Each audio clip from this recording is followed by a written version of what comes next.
예, 안녕하십니까. 예, 김경준입니다. 지난 17장에 이어서 18장 이제 네트워크 이론과 좀 로비 구현을 진행할 예정입니다.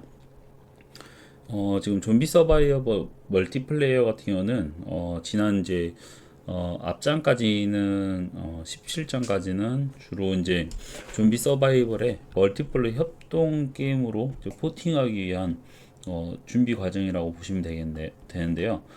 기본적으로 이제 혼자 할 수 있는 싱글 플레이어는 이제 전체적으로 구성을 했다고 보시면 되겠습니다.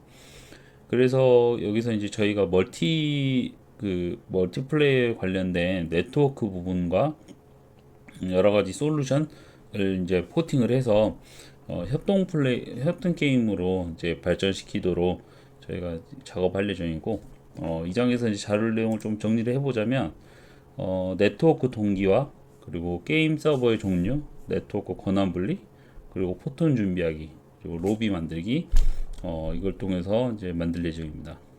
참고로 이제 구성은 다음과 같습니다. 네트워크 기본 개념을 먼저 알아보고, 그다음에 이제 플레이어가 대기하는 또는 다른 플레이어가 함께 찾는 로비를 만들 예정이고요.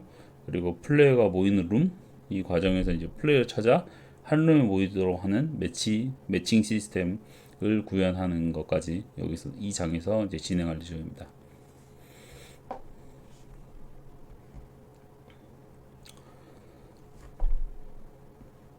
네트워크 이론과 로비 구현 주제로 시작을 하겠습니다. 저희가 이제 기본적으로 네트워크라는 것은 이제 기본적으로 이제 인터넷이라는 저 공간 안에서 우리가 어, 기본적인 용어로 좀 보자면 네트워크가 이제 네트가 그물이잖아요. 그물 안에서 이제 여러 그 플레이어들이 만나서 이제 같은 곳에서 활동하거나 또는 정보를 주고받아서 게임을 즐기는 이제 그런 공간이라고 보시면 되겠는데, 이제 그 좀 표현을 하자면 게임 월드에서는 이제 평행 우주로 이제 동작한다고 생각하시면 되겠습니다. 이를테면은 이제 저희가 뭐 물론 다른 공간에 있지만 게임이라는 이제 클라이언트를 설치를 해서 우리가 같은 공간에 모이도록 하는 형태인데요. 근데 이제 실제로 이제 우리가 이제 이 장에서 공부하다 보면은 공간은 다르되 정보는 동기화되어 있다. 이렇게 생각하시면 되겠습니다. 그림을 잠깐 보시겠는데요. 여기서는 이제 4인 멀티플레이에서 각 클라이언트의 게임 월드 그 모습을 그린 그림입니다. 그림에서 네트워크에 존재하는 게임 월드는 총 4개입니다. 저희가 이제 최근에 이제 각광받는 배틀그라운드나 뭐롤 이런 게임들이 있죠. 뭐 포트나이트 또는 여러 가지 이제 발로란트 이런 것들이 있는데, 공간이 한 공간이고 이제 플레이어가 여러 명이 이제 접속을 합니다. 근데 우리가 이제 기본적으로 이제 접속을 할 때 물론 팀 매칭 메이킹을 해서 이제 들어가기도 하는데 뭐 싱글 플레이어로 들어가기도 하죠. 근데 이제 공간은 하나고 이제 여러 사람이 이제 들어와서 한 공간에서 이제 하게 되는 형태인데요. 이제 그림을 잠깐 보시면 가운데 인터넷 또는 네트워크라고 되어 있죠. 네트워크를 기반으로 이제 총 4대의 컴퓨터가 들어와 있습니다. 4대의 컴퓨터 안에서는 A 컴퓨터, B 컴퓨터, C, D 이렇게 컴퓨터가 있는데요. 각각의 클라이언트들이 있다고 보시면 되겠습니다. 각 컴퓨터에 하나씩 이제 클라이언트가 있는데 각 플레이어가 이 A, B, C, D 즉 컴퓨터의 개수만큼 있죠. 그런데 이제 그러면은 이제 여기서 만약에 한 컴퓨터에 다 접속이 되냐 그런 게 아니라요. 이 A라는 컴퓨터에서는 즉 인터넷을 통해서 내가 접속하기 전에 이 게임 월드에선 저 혼자만 움직인다고 생각하시면 되겠습니다. A라는 플레이가 그냥 혼자서 움직이고, 그리고 BCD는 따로 움직이지 않죠. 움직이지 않지만 이제 다른 BCD의 컴퓨터에서는 각각 B 컴퓨터에서는 B라는 플레이어, C라는 데서는 C라는 플레이어, C 컴퓨터에서는 C라는 플레이어, 그리고 D라는 컴퓨터에서는 D라는 플레이어가 따로 각각 움직일 겁니다. 그러면 이게 지금 실제적으로 이제 그렇게 보면 월드가 4개 아닌가 이렇게 생각하실 수 있죠. 근데 그거는 따로 그 설명을 드리자면 맞습니다. 이제 저희가 게임을 할 때 보통 클라이언트를 깔죠. 클라이언트라는 것을 깔면 용량이 굉장히 크다는 것을 알 수가 있을 겁니다. 보통 최근 이제 3D 게임 같은 경우에는 한 대략 거의 한 100기가에 육박하는 경우도 있고요. 뭐 적게는 2, 30기가 정도 되고요. 그게 이제 클라이언트, 즉 우리 공간 자체의 정보하고 캐릭터라든지 여러 가지 아이템 정보들이 모두 갖고 있다고 생각하시면 되겠습니다. 그리고 이제 어떤 방식이냐면 ABCD라는 컴퓨터에서는 결국은 이제 정보만 주고받고 만약에 제가 A라는 사람인데 그쪽 컴퓨터에서 A라는 그 캐릭터가 움직일 때는 내가 움직일 때 그 정보를 전달받아서 동기화되는 형태인 거죠. 그래서 이런 이제 형태가 있는데 지금 일단 뭐 간단하게 제가 설명을 좀 드렸지만 좀 더 자세하게는 조금 이따가 설명드리겠습니다.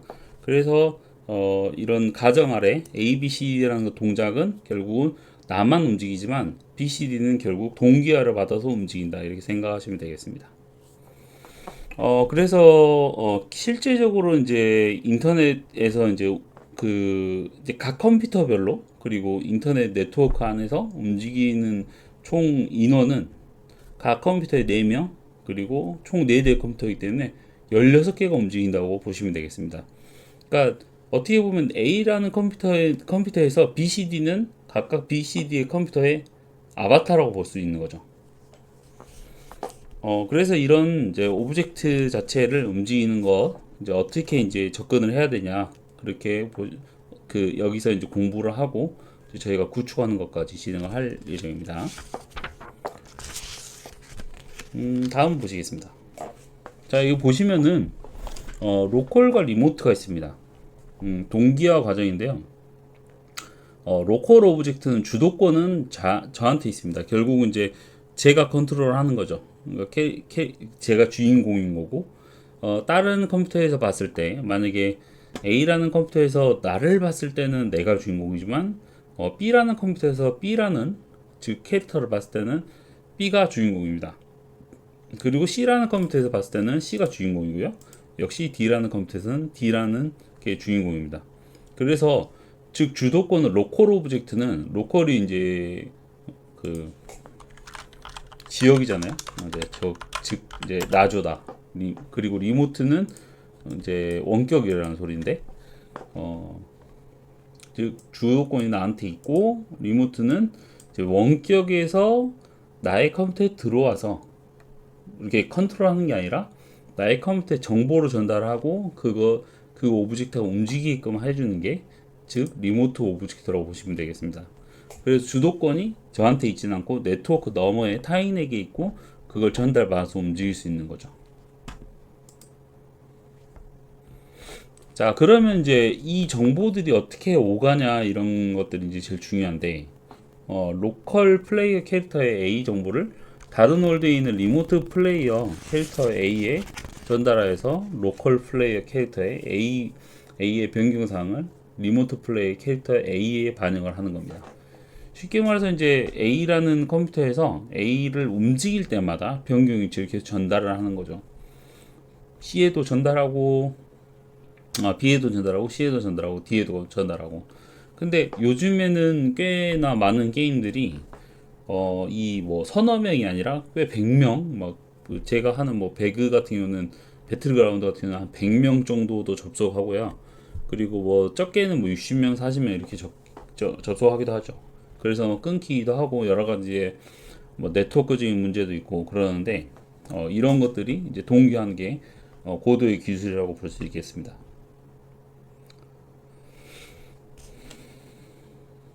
자, 그래서 이제 A라는 내 주인공을 옮기면 마치 B라는 컴퓨터에서는 BCD에서는 나의 아바타들을 움직인다 이렇게 생각하시면 좀 이해가 빠르겠죠. 자, 다음은 이제 로컬 권한 검사에 대해서 좀 보겠습니다. 로컬 리모트 플레이어 캐릭터는 모두 사용자 입력을 받을 수 있습니다. 뭐 코드를 잠깐 보시면 이 A, B, C, D의 각각 컴퓨터의 그 클라이언트들에 대한 코드라고 보시면 되겠는데요. 실시간으로 업데이트를 하는데 여기서 만약에 로컬이 아닐 시에는 리턴을 해버려라. 그리고 로컬일 때는 사용자 입력 감지하고 움직임 적용해라. 그 도달이 가능하지만 만약에 BCD라는 컴퓨터에서 이런 내 움직임이 BCD의 로컬에는 적용이 되지 않는 거죠. 그러니까 로컬과 결국은 리모트 플레이어가 각각의 이제 그 로직이 조금씩 다를 수 있다는 거. 왜냐하면 이제 로컬까지 움직여 버리면 문제가 생길 수도 있죠. 뭐 요즘 소위 말하는 핵 같은 걸 썼을 때는 이제 이런 것들이 이제 문제가 될 수 있다는 거. 그런 것들을 조금 유념해 주셨으면 좋겠고, 여기서 이제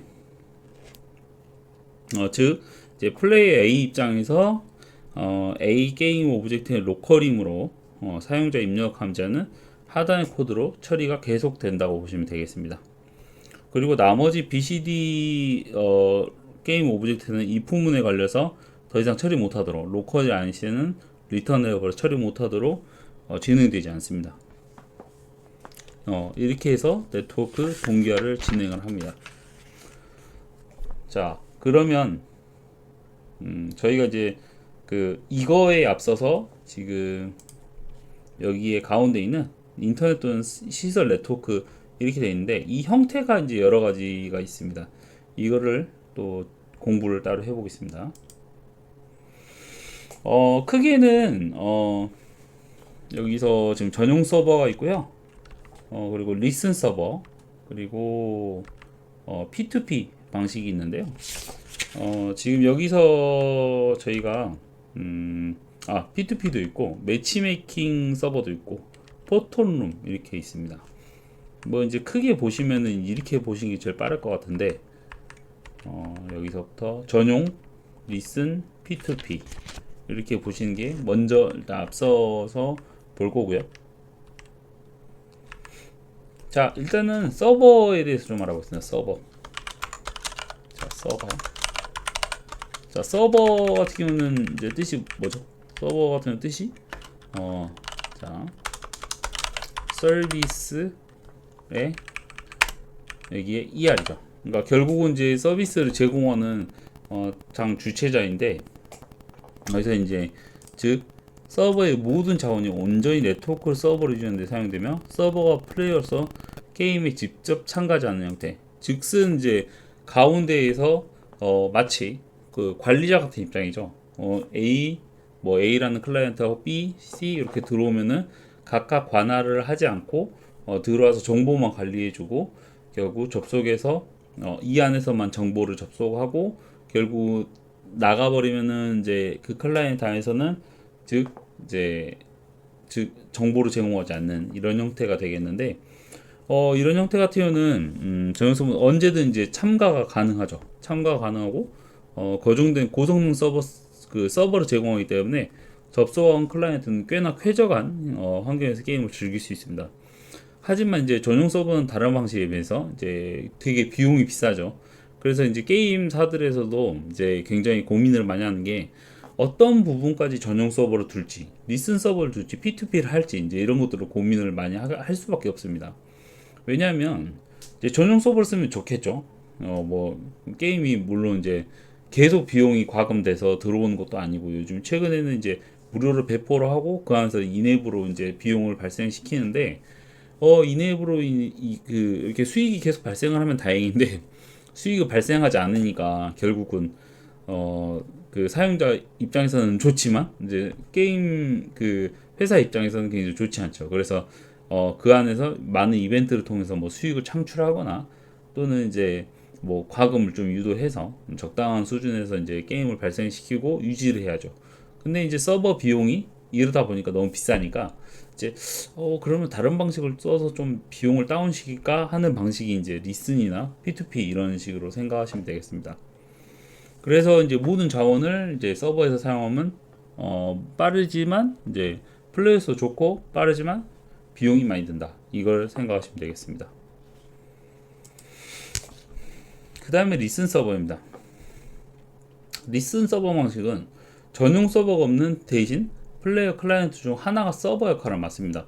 그러니까 이제 이거를 이제 뭐 내가 이제 만약에 서버 주체자다, 클라이언트 호스트, 즉 이제 주체자고 서버 역할을 맡아서 이제 다른 사람을 이제 모집을 하는 거죠. 모집을 해서 사용을 하는데, 이런 방식은 이제 비용은 물론 이제 게임 회사에는 전혀 그 비용 발생하지 않겠죠. 그래서 리슨 서버는 게임에 이제 플레이어 역할로 참가를 하고 하면서도 이제 즉 호스트, 플레이어에서 호스트라고 부르기로 하는데, 이 서버 역할을 맡은 호스트를 방장 또는 호스트 또는 마스터 클라이언트로 부릅니다. 그래서 이제 그림에서 보시면은 지금 호스트가 C인데요. 클라이언트 C가 즉 뭔가 서버 역할을 하고 A, B가 들어오도록 하는 형태가 이제 이런 형태가 리스 서버라고 보시면 되겠습니다. 당연히 비용이 싸겠죠. 그래서 이제 리스 서버 방식은 전용 서비스에 비해서 유지 비용이 굉장히 적기도 하고, 또한 이제 물리적으로 매우 가까운 위치에 있는 플레이어들끼리 네트워크 반응속도가 굉장히 빠르기 때문에 오히려 도움이 될 수가 있습니다. 그래서 만약에 이제 만약에 전용 서버 같은 경우는 예를 들면은 우리 막 게임을 하다가 막 저녁 정도나 그 한 주요 시간대 주말이나 이럴 때는 굉장히 뭐 아이들 말로는 이제 서버가 터진다고 하죠. 그래서 플레이어가 너무 많다 보니까 이 스레드를 감당 못해서 오히려 이제 그 접속을 제한시키기도 합니다. 근데 그런 문제를 바로 해결할 수 있는 게 리슨 서버고 P2P라고 보시면 되겠습니다. 그래서 이제 이런 것들을 이제 어떻게 자원 할당할 것인가에 대해서도 굉장히 많은 고민을 하겠죠. 그래서 이제 리슨 방식의 이제 장점을 이제 마지막으로 좀 정리를 드리자면, 호스트 플레이 그 컴퓨터 성능에 따라서 이제 품질이 크게 달라지고, 또한 호스트가 게임을 종료할 경우에 진행 중인 게임을 시청자하고 남은 클라이언트 중에서 새로운 호스트를 할당하는 절차가 필요합니다. 그래서 이제 차이가 좀 있습니다. 다음으로 이제 P2P인데요. P2P는 플레이어 투 피어 투 피어 방식으로 게임에 참가한 모든 클라이언트가 모두 호스트 역할을 겸합니다. 즉 나도 서버가 되고 너도 서버가 되고 이런 식인 거죠. 그래서 클라이언트들이 특정 단일 호스트에 참가하는 방식이 아니라 서로 연결된 형태입니다. 그래서 이 형태가 이제 앞에 하고 무슨 차이가 있을까 봤을 때 장점은 분명히 있죠. 왜냐면 서로 서버 호스트가 되기 때문에 그러니까 독점을 하지 않기 때문에 굉장히 빠른 속도와 그 빠른 반응을 보여주기도 합니다. 그래서 이 방식의 그 서비스가 이제 전용 서버가 없다는 점에서는 이제 리슨 서버하고 유사하지만, 호스트가 게임 도중에 접속 종료했을 때 호스트를 교체하는 과정이 불필요합니다. 왜냐면 이제 얘 같은 경우는 내가 만약에 C를 사용하다가 야 너희들끼리 게임 해라 그럼 딱 나가면은 넘겨주고 가야지, 안 그러면 이 방이 깨져 버리는 거죠. 근데 이거 P2P 방식 같은 경우는 한 명이 나가도 옆에 사람이 전달받아서 이렇게 그 옆에 사람 전체 다 서버이기 때문에 그냥 한 사람 빠지면은 그냥 노드 하나가 빠졌다고 생각하시면 돼요. 그래서 빠졌구나 하고 다시 이제 새로운 링크를 형성을 하겠죠. 근데 이 과정 자체가 없는 거죠. 그래서 서버 유지 비용 또한 발생하지 않고 클라이언트끼리 직접 연결되기 때문에 클라이언트 수가 적은 경우에 한해서 다른 방법보다 네트워크 반응 속도가 굉장히 빠릅니다. 또한 개발자 입장에서 P2P를 사용하면 프로그램의 처리 흐름을 직관적으로 볼 수가 있어서 굉장히 개발하기도 훨씬 편합니다. 하지만 이제 이 노드가 늘어나는 만큼 이제 어떤 게 조금 이제 그 과중이 되냐면, 업무적인 처리로는 네트워크가 좀 부하가 일어나겠죠. 왜냐면은 이게 지금 4명이지만 한 명이 더 늘어난다 치면 n 곱하기로 늘어나거든요. 그래서 크기가 굉장히 커지는 네트워크가 됩니다. 그래서 게임 하나 하는데 이 방을 유지하기 위해서 네트워크를 내가 만약에 10명이다 그러면 10명 거를 다 접속해 있는 거죠. 그 다른 상대도 10명 거를 나머지 10명 거를 다 그러니까 9명 거를 다 접속해 있는 상황이라고 보시면 되겠습니다. 그러면 굉장히 묵직한 그런 네트워크가 형성이 될 거고, 즉슨 이제 그 비용이 네트워크 비용이 굉장히 늘어나겠죠. 이런 단점이 또 있습니다. 무조건 이제 장점이라고 볼 수 없죠. 그래서 이제 이런 것들을 굉장히 고민하게 되고, 그 P2P 방식은 이제 통상적으로 16명을 제한으로 합니다. 그래서 뭐 이제 정해져 있는 건 아니고 이제 16명이 제일 안정적이다라고 보시면 되겠고, 그래서 다른 이제 그 참가 인원보다는 조금 회선 수가 좀 많기 때문에 이런 그 제한을 좀 두는 것으로 볼 수가 있습니다.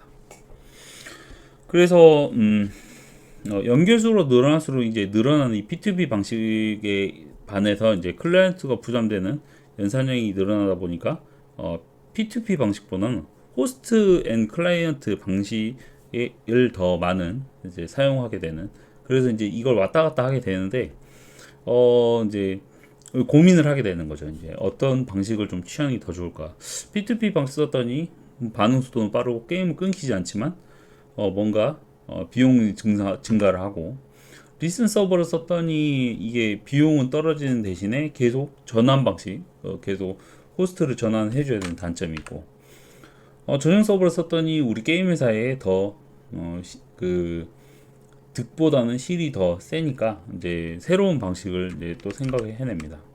그게 이제 매치메이킹 서버인데요. 매치메이킹 서버 같은 경우는 이제 좀비 서바이벌 멀티, 이제 현재 우리가 개발하는 방식은 리슨 서버 사용해서 이제 구현할 예정인데요. 매치메이킹 과정에서 포톤에서 제공하는 전용 클라이언트 서버를 사용할 겁니다. 이제 매치메이킹 방식은 일전에 우리가 스타크래프트나 이제 롤 이런 걸 해보다 보면 어떤 방이 있죠. 방만 모아놓은 서버가 있습니다. 방만 모아놓은 서버가 있고, 우리가 거기에 접속을 했을 때, 즉 이제 클라이언트들만 모아서 접속을 시켜주는 그런 중간 매개체 역할을 하는 게 이 매치메이킹 서버라고 생각하시면 되겠습니다. 그래서 현지 나와 있는 MMORPG 게임에서는 대부분 이제 요소를 이제 전용 서버로 이걸 처리를 하는데, 이거를 이제 그 네트워크를 분산하기 위해서 매치메이킹 서버만 제공을 합니다. 매치메이킹 서버에 그 접속을 해서 거기서 접속만 시켜주고, 그러니까 말 그대로 역할을 놓는 거죠. 역할을 놓으면 당연히 서버에서 부하가 떨어지죠. 아니면은 매치메이킹만 해주고 그 안에 정보들만 제공을 해주고, 뭐 간단한 정보들, 뭐 승률이라든지 또는 게임 결과라든지 뭐 그런 것들만 이제 뭐 실시간으로 이제 받아만 주고, 이제 그 부분만 계속 갱신만 해주고, 나머지 이제 네트워크 그 게임 관계에서는 이제 할당 그 손을 안 대는 거. 그래서 이런 것들을 매치메이킹 서버 방식이라고 봅니다. 그래서 이제 이 매치메이킹 서버를 사용해서 이제 룸이 구성되고, 이제 라운드를 시작할 때 플레이어 중 한 명이 호스트로 삼는 리슨 서버 방식을 많이 사용한다고 알려져 있습니다. 그래서 이제 좀비 서바이벌도 이 방식을 사용할 거고요. 포톤룸은 이제 포톤은 이제 여러 클라이언트가 모인 네트워크상의 가장 그 가상의 공간을 룸이라는 단위로 부르는데, 포톤룸은 유니티 씬이 아니라는 점에서 주의하시기 바랍니다. 그래서 포톤룸은 이제 별도의 그 이렇게 설정을 해서 이제 우리가 작동을 할 거고, 유니티 안에 인앱으로 들어있는 건 아닙니다. 그래서 유니티 씬과 다른 계층에서 동작을 합니다. 따라서 플레이어들이 있는 같은 룸에서만 서로 다른 씬을 로드하는 것도 가능해지고요.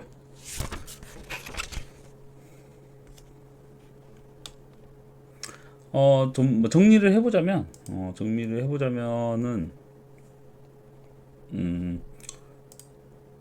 제가 이제 정리를 해보자면 이런 게임 방식들에서 이 포톤룸은